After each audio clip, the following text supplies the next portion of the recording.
Ողջույն, Անի կենտրոնի Ժիրայր Սարգսյան գրադարան ստուդիայում զրույցների այս շարքը պատրաստում ենք Ալիք մեդիայի հետ համագործակցաբար, շնորհակալություն Հակոբ Հովակիմյան հիշատակի նախաձեռնությանը մեզ օժանդակելու համար, զրուցակիցս Լեռնային Ղարաբաղի մի քանի գումարումների պատգամավոր եւ Հայաստանի Գերագույն խորհրդի առաջին գումարման պատգամավոր Վահրամ Աթանեսյանն է։ Պարոն Աթանեսյան, Սերժ Սարգսյանը երբ որ ուրեմն ապրիլյանից հետո եկավ Ստեփանակերտ, նա հավաքեց մարդկանց եւ բացատրեց, որ մենք պետք է գնանք ցավալի զիջումների, իրեն կրկնեցին, ես շատ լավ հիշում եմ, ուրեմն իր գործընկերներ, օրինակ ազգային ժողովի փոխնախագահ Հերմինե Նաղդալյանը խոսեց, որ դե մոտավորապես այդ տարածքների եթե մերը չեն, պետք է 5 շրջանները վերադարձնենք, հիշում եմ թե ինչ արձագանք եղավ նրա հասցեին։ Այդ օրերի մթնոլորտից ինչ կարող եք ասել, թեև դուք արդեն հեռացել եք քաղաքականությունից, Ստեփանակերտում մարդիկ տեղյակ էին ինչ է կատարվում, հասկանում էին, որ քառօրյա պատերազմում մենք չենք հաղթել։ Ինչ եք հիշում այդ օրվա մթնոլորտից, ինչ կարող եք ասել։ Այդ օրերի ամենա ծանր տպավորությունը, որ ես ունեմ, դա Ստեփանակերտի վերածննդի հրապարակն էր, որտեղ կամուֆլաժավորների քաղանդես էր։ Նկատի ունեք քառօրյայի օրերին։ Այո։ Շատ լավ եմ հիշում այդ ավտոբուսներով եկել էին եւ գնում էին առաջնագից։ Չէին գնում առաջնագից, եկել էին նկարվելու համար հիմնականում։ Համենայն դեպս գոնե մի ավտոբուս սիսյանցիների խփվեց հենց անօթաչու։ Ես չեմ շղթում նվիրյալ այո կամավորականների մասնակցություն։ Ես խոսում եմ Ստեփանակերտի վերածննդի հրապարակի մթնոլորտի մասին։ Այո։ Որտեղ շրջում էին Երևանցի, Երևանից, Հայաստանից եւ Ստեփանակերտից կամուֆլաժավորներ։ Իսկ եթե կամուֆլաժը հանում ես, տակը մարդ չի մնում, չէ՞, Վանոսը ոնց է ասելու, բիկինի, կամուֆլաժի բիկինիը, որ միջանցքներով գնում գալիս են։ Այսպես։ Ու ամենաահավոր տպավորությունը դիմացի բանի, հիմա չեմ հիշում, ոնց էր կոչվում։ Արմենիա հյուրանոցը։ Այո, Արմենիա հյուրանոցն էր։ Արմենիա հյուրանոցի այդ բացօթյա սրճարանները պայթում էին։ Նաև Հայաստանի պաշտոնյաներով։ Դա եմ ասում։ Պայթում էին, ասենք պատերազմ, այստեղ չգիտեմ ինչ է կատարվում։ Քաղաքական առումով իհարկե շատ տարօրինակ է, շատ արտառոց էր, որ քառօրյա ասենք ապրիլի 2-ի մարտական գործողությունը սկսելուց հետո ոչ նախագահի հրամանագիր եղավ ռազմական դրություն մտցնելու մասին Արցախում։ Ոչ ազգային ժողովի նիստ գումարվեց, գոնե ասենք արտահերթ նիստ իրավիճակի քննարկման, քաղաքական քննարկման հարցով, ոչ քաղաքական ուժերի հայտարարություն եւ ոչ կոչ ԵԱԿ Մինսկի խմբի համանախագահությանը։ Չէ՞ որ ուներ երաշխիք, որ ապրիլի 5-ի ժամ 12-ին մարտական գործողությունները դադարելու են։ Ապրիլի 2, 3, 4, 5-ի մինչև կեսօր, չէ՞, քառօրյա սա է։ Իսկ քառօրյայի 4 օրերին քաղաքական առումով Ստեփանակերտը ձեկան լռություն է պահպանել։ Եվ եթե հիշողությունից չի դավաճանում, Բակո Սահակյանը գեներալական համազգեստով Պաշտպանության բանակի շտաբ է այցելել ապրիլի 5-ին։ Երբ արդեն հայտնի էր, որ մարտական գործողությունները դադարում են, հրադադար են։ Ժողովրդի վրա ընկալումը, ժողովրդական ընկալումը, մարդկանց վրա ազդեցությունը շատ ահավոր է եղել, շատ ծանր ահավոր, որ ինչու չի երևում նախագահը։ Չէ, մարտական գործողությունների կազմակերպման եւ պատերազմ վարելու ադրբեջանական տակտիկայի եւ ստրատեգիայի փոփոխությունը եւ պաշտպանության բանակի եւ քաղաքացիական բնակչության վրա ահավոր ազդեցություն է գործել, որտեղ խոսակցությունները օրինակ մարդիկ զարմացած էին, ապշած էին, ասենք անօթաչու թռչող սարքը մտել է Մարտակերտի պաշտպանական շրջանի հրամանատարի կաբինետ։ Բարեբախտաբար այդ պահին կաբինետում չի եղել, առաջի հարկում ա եղել։ Այո։ Բայց մարդիկ արդեն մտածում էին, ոչ թե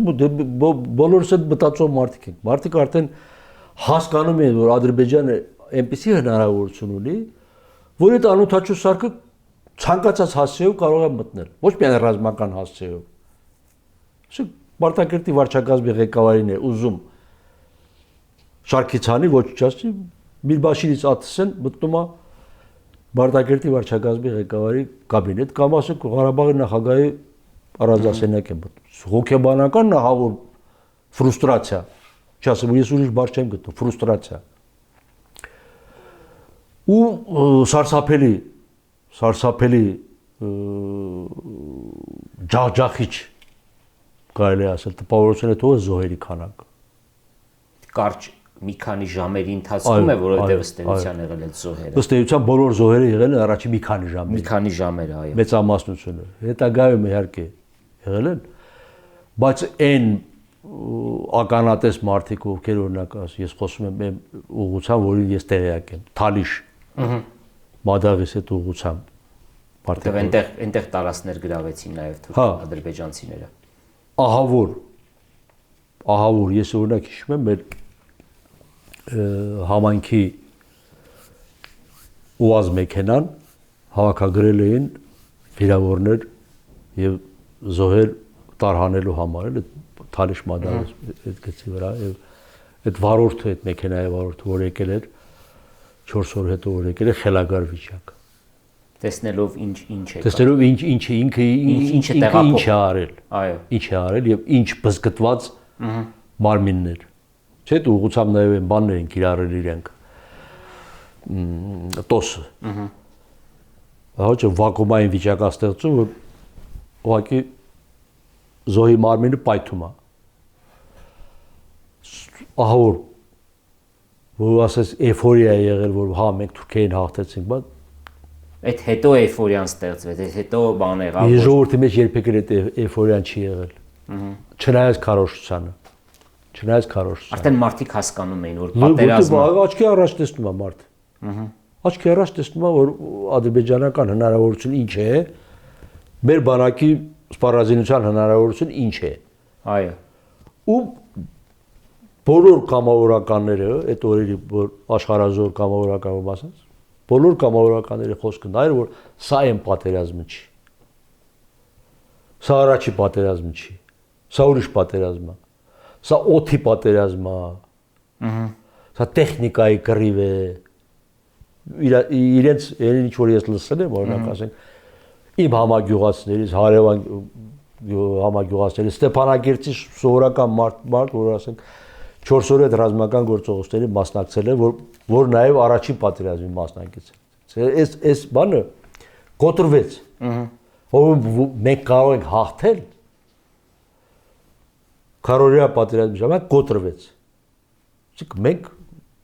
բարձրացավ, որ մենք չենք։ Մեր ռազմական հզորությունը, մեր սպառազինվածությունը, մեր տեխնոլոգիան Ինչի ինչ որ իրենցն է։ Իդեպ Սերժ Սարգսյանը դա ուղղակի հայտարարեց, կարծեմ Անգելա Մերկելի հետ Գերմանիայում հանդիպման 80-ական թվականների զենքերով, այո, երբ որ նրան շատ էին մեղադրանքներ հնչեցնում։ Դե հիմա երկրի նախագահի հայտարարությունը իրականության, իրողության արձանագրում էր, բայց այդ իրողությունը երկրի զինվորը, երկրի զինվորականը ինչպես է ընկալում։ Այլ հարց է, այո։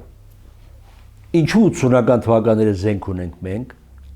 եւ արդյոք ես կարող եմ 80-ական թվականների զենքով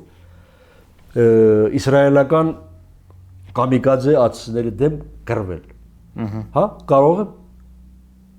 Ես ասում եմ չեք կարող։ Ձև չկա։ Գիտես այս բանում այս ռակուրսով, այս ֆոկուսով շատ արտահայտվա օրինակ երկրորդ նախագահ Ռոբերտ Քոչարյանի հայտարարությունը, որ բա Ուկրաինայում բայրակտարները քիչ աշխատեցին։ Բայրակտարը Ուկրաինայում չաշխատեց, որովհետև Պետրիոտ համակարգեր է ստանում։ Համակարգ էր ստանում։ Այո։ Օսակայանքով սովետական 60-ական թվականների Խրուշչովի ժամանակ Օսակայանքով դու չես կարող բայրակտարի դեմ կռվես, ինչքան էլ որ նրա արագությունը ժամում 150 կիլոմետր լինի, որովհետև նա նաև հակահրթիռային պաշտպանության համակարգ ունի։ Այդ նույնն այն ինչ որ հիմա հայերական պատերազմի ժամանակ Մոսին հրացանով 100 Մեսերշմիտից մեկը խփել են։ Ու դա ներկայացվել է որպես բան, հերոսություն։ Զինվորը փորի վրա պարկած Մոսին հրացանով կրակում է, այնտեղ ռումբ ընկնում է, 99 հոգի զոհվում են, 100-ից մեկը փրկվում է ու վերագրում է, որ Մեսերշմիտը ինքը բանով գվեց, հա, կներես։ Այո։ Պետք է համոզված եմ, որ հիշում եք։ Քարորիա պատերազմի ժամանակ մի հատ ինֆորմացիա հաղորդեցին, որ մեր զինվորը նռնականետով ուղղաթիռ շատ լավ եմ հիշում, եւ դա հերոսապատում դարձավ։ Այն ժամանակ եմ ես ասել, դա ողբերգություն է։ Դա ողբերգություն է, ոնց որ 41 թվին Մոսինով Մեսերշմիտը։ Մի կողմ եմ թողնում, դա ճիշտ էր թե ոչ։ Սա մի կողմ թողնենք։ Ճիշտ էր թե ոչ։ Ես կարծում եմ, որ դա բան է եղել, քարոշչական ֆեյք։ Քարոշչական ֆեյք, որովհետև նախ բանի ինչա նռնականետի արկի բանը թռիչքի հեռավորությունը թույլ չտալիս։ Այդ պետք է ուղղաթիռը գլխիդ կախված լինի, որ դու խփես։ Եթե գլխիդ կախված է, ուրեմն ինքը թույլ չտա, որ դու իր դեմ նռնականետ օգտագործես։ Բայց այդ բանը, այդ հնարքը հենց նրա համար էր։ Հենց նրա համար էր, որ պաշտպանության նախարարը Սերյան Օհանյանը 13, 14, 15 թվերին այն քարոզությունները տանը, որ սպառազինությունը նշանակություն չունի, կարևորը ոգին է։ Այո, ոգին է, ճիշտ։ Զինվորի ոգին է որոշում ամեն ինչ։ Որպեսզի արդարացնեն, որ այո, զինվորի ոգին ամեն ինչ որոշում է, ներկայացնեն, որ նռնականետով ուղղաթիռ է խոցել։ Լավ, մեկը խոցեց։ Դրանով Ադրբեջանի ռազմաօդային պարկը չսպառվեց։ Եվ դրան ի արձագանք Սերժ Սարգսյանը շատ պրագմատիկ քայլ է կատարում, շատ վախեցած քայլ է կատարում, նա անմիջապես այցելում է Լեռնային Ղարաբաղ եւ ասում է. նայեք, եթե մենք շրջանները չտանք, Կարսի փոխարեն Ստեփանակերտ են երգելու։ Դրա մասին արդեն 2020-ի մեր աղետալի պարտությունից հետո խոսեց այդ հանդիպման մասնակիցներից ազգային ժողովի նախագահ Արթուր Թովմասյանը։ Միջև այդ հայտարարությունը այս հանդիպումների մասին խոսվել է Ստեփանակերտում։ Գիտեին այդ մասին։ Եվ ինչ էին խոսում։ Եվ ասում են, որ Վիտալի Բալասյանը դուրը շրխկացրել եւ ասել է հողազնողին գնդակահարել։ Դա ես լսել եմ, որ այդպեսի բան չի։ Ես գիտեմ այնտեղ ովքեր են դեմ խոսել։ Չէ, ընդհանուր մթնոլորտն եմ ես ներկայացնում։ Դու հնարավոր է, որ Վիտալի Բալասյանը կողմնակից է եղել։ Ես գիտեմ ով է դեմ եղել։ Հա։ Բայց վերագրվում էր Վիտալի Բալասյանը։ Ահա։ Որ ասել է դուրը շրխկոցով փակեց, ասեց հողանձնողին ես գյուլելու եմ։ Այո։ Իբր թե։ Ու ես չեմ պատկերացնում, որ ուղիղ sense Սերժ Սարգսյանին որևէ մեկը նման հայտարարություն աներ, չէր մարսի։ Նայեք, ես չգիտեմ լսել եք թե չէ, ես լսել եմ, որ շատ կոշտ է արտահայտվել նույն Արթուր Թովմասյանը, որին Սերժ Սարգսյանը բավականին կոշտ բառապաշարով է դիմել, եւ Արթուր Թովմասյանը վերադառնալով իր աշխատասենյակ Սերժ Սարգսյանի նկարը իր աշխատասենյակից հանել է։ Հիմա ես չգիտեմ սա ֆոլկլոր է քաղաքական թե չէ, բայց ինձ այդ օրերին չէ, դրանից հետո որ խոսակցություն եղավ ինձ պատմել են սրա մասին։ Չէ, դա ֆոլկլոր է, որովհետեւ 16 թվականին Արթուր Թովմասյանը ազգային ժողովի նախագահ չի եղել։ Փոխնախագահներ ինքը։ Ու փոխնախագահ հազիվ թե իր աշխատասենյակում Սերժ Սարգսյանի նկարն էր, ընդհանրապես ես որքան հիշում եմ, նույնիսկ ազգային ժողովի նախագահի առանձնասենյակում Սերժ Սարգսյանի նկարը չի եղել։ Այո, շատ լավ։ Ես համենայնպես չեմ հիշում։ Լավ։ Գուցե իմ հիշողությունը բանը ինչ որտեղ ինձ դավաճանում է, բայց ես ասացի։ Դուրում ես դա հիմա չեմ ասում, նախկինում եմ ասել մի քանի անգամ հրապարակային, հիմա էլ եմ կրկնում։ Սերժ Սարգսյանը ինչու Արցախի ազգային ժողովի 33 պատգամավորներից 22-ի հետ հանդիպեց։ Ասենք այդ 11-ը ազգի դավաճաներին։ Ինչ էին։ Բագուցե 33-ով լինեին, այդ 33-ի 17-ը ասել, պարոն նախագահ, դուք ամենաճիշտն եք ասում։ Էլի ինչ ջոկողությունը որն է։ Իմաստը որն է, Ղարաբաղյան քաղաքականության բանը սպეციფიკան չէ, բար չեմ գտնում ասեմ, իզյումին կան։ Չակերտավոր իզյումին կան։ Այդ ամբողջից առանձնանալ ու գաղտնի որոշում կայացնելն է։ Որ Սամվել Բաբայանը ասում է Բակո Սահակյանի 4 ժամ խոսել եմ, ասել եմ սենց է լինելու։ Ասել է դե գնամ տղաների հետ խորհրդակցեմ գամ, տեսնեմ ինչ եմ ասում։ Գնացել ու չի վերադարձել։ Այսինքն դու երկրի առաջին դեմք։ Պաշտպանության բանակի նախկին հրամանատար, որի ենթական ես դու եղել։ Դեմ առ դեմ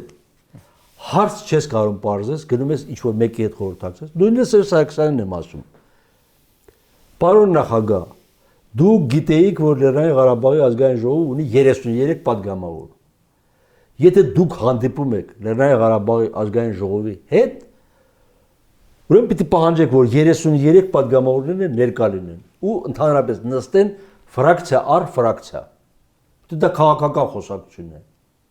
Քաղաքական թեմա է։ Դուք ներկայացում եք մի հերանեկար, որ եթե այսպես չլինի, այնպես է լինելու։ Հայ-աղափական դաշնակցության ֆրակցիա։ Խնդրում եմ ձեր տեսակետը ասեք։ Ո՞վ է ֆրակցիայի ղեկավարը։ Ում եք լիազորում, որ այն ամբյոնից հայտարարի։ Արցախի ժողովրդավարական կուսակցություն, ձեր խմբակցության ղեկավարը ով է, պարոն Ղուլյան Աշոտ։ Դուք եք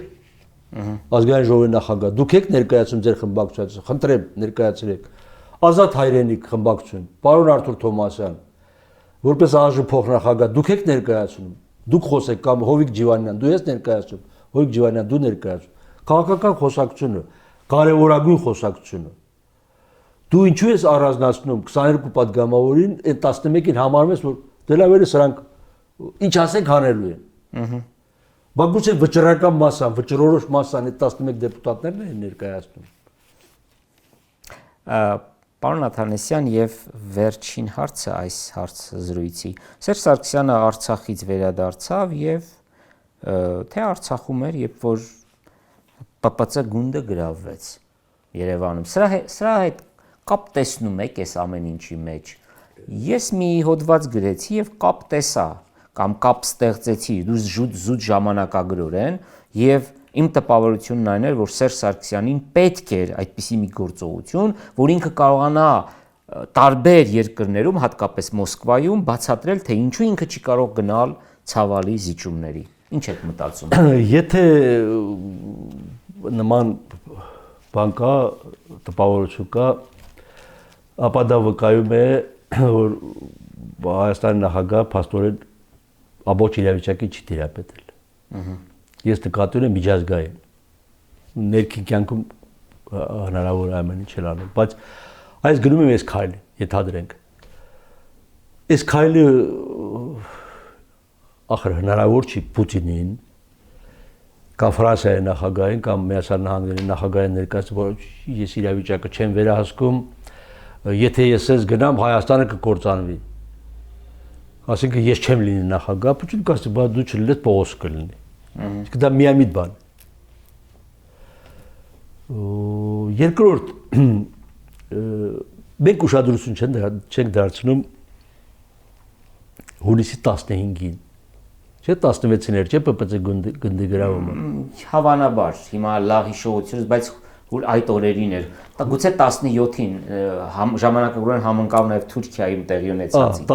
Թուրքիայում 17-ին է եղել, այստեղ 17-ին։ Հունիսի 15-ին մի երևի 20-30 մտավորական Շուշի հավաքվում են եւ ընդունում են Շուշիի հռչակագիր։ Ոչ մի թիզ հող վերադարձի ենթակա չի, Հայաստան պետք է գործի 800 հեկտար հողը Թալիշի ուղղությամբ, որ ադրբեջանցիները գրավել են, դա վերադարձնելու եւ 1994 թվականի մայիսի 12-ի հրադադարի դրությամբ բոլոր սահմանագիծը վերականգնելու ուղղությամբ։ Բայց նայենք ովքեր են դա ստորագրել։ Ինչ կապ ունեն Հայաստանի քաղաքական շրջանակների հետ, թե այնտեղ կան նաև քաղաքական դեմքեր։ Օրինակ Արա Պապյանը ստորագրել է։ Այո։ Արա Պապյանը լավագույն ցանկության դեպքում չես անվանի փորձագետ։ Դու քանդես եկած որպես փորձագետ, բայց մարդ քաղաքական ֆիգուրա, քաղաքական դեմք է։ Այս ժամանակագրությունը ինչպես համընկավ։ Շուշիի հռչակագիր, ՊՊՑ գնդի գրավում, Թուրքիայում պետական հեղաշրջման փորձի իմիտացիա, հիմա այնտեղ ասում են Էրդողանն է կազմակերպել։ Ոչ մի բան չի եղել։ Եվ ռուս-թուրքական մեղրամիս, որ սկսվել է հունիսի 16-17, չէ՞ միջև այդ ամուսնալուծված էին ռուսական ինքնաթիռը, որ Թուրքիան խփել էր։ Ամիսը շարունակ սառը լարված հարաբերություններ։ Ու հանկարծ Շուշիի հռչակագիր, Ստեփանակերտ Սերժ Սարգսյանի այցելություն, ՊՊՑ գնդի գրավում, Էրդողանի ռազմական հեղաշրջման իմիտացիա, որը կանխվել է Ռուսաստանի նախագահի հեռախոսազանգով։ Զանգել է Էրդողանը օթում ա եղել, զանգել է Էրդողանին, ասել է թռիչքի ուղղությունը փոխիր, որովհետև քեզ խփելու են։ Թուրքական ինֆորմացիան սա է։ Այս Բեղրամիսը ինչու տեղի ունեցավ մեր հաշվին։ Թողել հաշտվեին իրանք։ Ինչու կատարվեց սա, տեղի ունեցավ ռուս-թուրքական այդ բանը, մերձեցումը։ Ոչ ռուս-թուրքական մերձեցում չլիներ, բնականաբար դա տարածում է նաև ռուս-ադրբեջանական հարաբերությունների վրա։ Խորքին նայելու փոխարեն մենք դնում ենք մակերեսին, ասում ենք դե գիտեք հիմա անունը չտամ կամ տամ ներողություն խնդրելով։ Ավետիք Իշխանյանը հանգուցյալ ամենահայրենասեր ազնվորությունն է, որովհետև 2016 թվականին Շուշիի հռչակագիր է ստորագրել։ Բայց դու իրավապաշտպան Ավետիք Իշխանյան, ինչ գործ ունես քաղաքական նման փաստաթղթի հետ։ Եթե դու իրավապաշտպան կամ Լարիսա Ալավերդյան, ինչ գործ ուներ, որ դու ստորագրում ես այնպիսի մի փաստաթուղթ, որ վերջնագիր է, Հայաստանի քաղաքական իշխանությունը վերջնագիր է։ Հիմա ասենք այդ վերջնագիրն են կազմակերպել։ Ես իրավունք ունեմ մտածելու, որ այդ վերջնագիրն են կազմակերպել։ Որպեսզի ՊՊՑ-ի գնդի գրավումը քարոշական ֆոն ունենա։ Որովհետև այսքան մտավորական դեմ է Պավլիկ Մանուկյանին ինչ է մնում, որպեսզի կրազով չջարդի մտնի ՊՊՑ-ի գունդ։ Այստեղ կանգ առնենք, շնորհակալություն պարոն Աթանեսյան այս զրույցների համար, շարունակեք հետևել մեզ։